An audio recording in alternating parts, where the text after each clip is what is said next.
એટલે આવશ્યક સેવા સિવાય અમે જે જાહેરાત કરી હતી, આવશ્યક સેવા સિવાયની જે કામગીરીઓ છે એ બંધ રહેશે. અને આજે પણ અંશતઃ અમારી બધી ઓફિસો તો બંધ છે અને સાંજે 4-4:30 કલાકે અમે બધા કર્મચારીઓ ભેગા મળી અને માનનીય મેયર સાહેબને, ડેપ્યુટી મેયર સાહેબને, ચેરમેન સાહેબને મળવા જવાનું અને રજૂઆત કરવા જવાનું કે ભાઈ અમારી જે માગણી છે એનું સંધાને શું એમને આજ શું પગલાં લીધા છે અને આ શું કાર્યવાહી કરી છે. અન્યથા અમારી જે હડતાલ છે આગળના દિવસોમાંથી ઉગ્ર થશે અને એમાં અમે અડગ છીએ.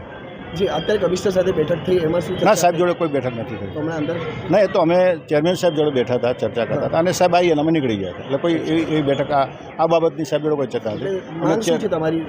માંગ એ જ કે FRI કરવામાં આવે અને એના માટે સચોટ એક કોઈ નીતિ જ નક્કી કરવામાં આવે, પાર્ટી કે પક્ષ લેવલે કે સરકાર લેવલે, કે ભાઈ આવી રીતના જે બનાવો કર્મચારી પર હુમલાના બને છે એમાં કોઈ નીતિ નક્કી થાય કે જેના પર પગલાં ભરવામાં આવે, કે સરકારી કામને અડચણથી માંડીને એવી કોઈ કલમો લગાવવામાં આવે કે જેથી અમારા તમામ કર્મચારીઓ સલામતી અને શાંતિથી સરળ રીતે કામ કરી શકે.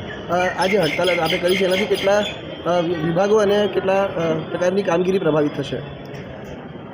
હાલ પૂરતા તો આવશ્યક સેવા સિવાય બધી કામગીરી બંધ છે, પરંતુ આવનાર દિવસોમાં જો અમારી જે માગણી છે એનું સંધાને જો માનનીય મેયર સાહેબ કે સત્તાધીશ તરફથી કોઈ પગલાં ભરવામાં નહીં આવે તો ચોક્કસ તમામ વિભાગ અમે બંધ કરીશું અને એની પ્રભાવ અને એની અસર થશે.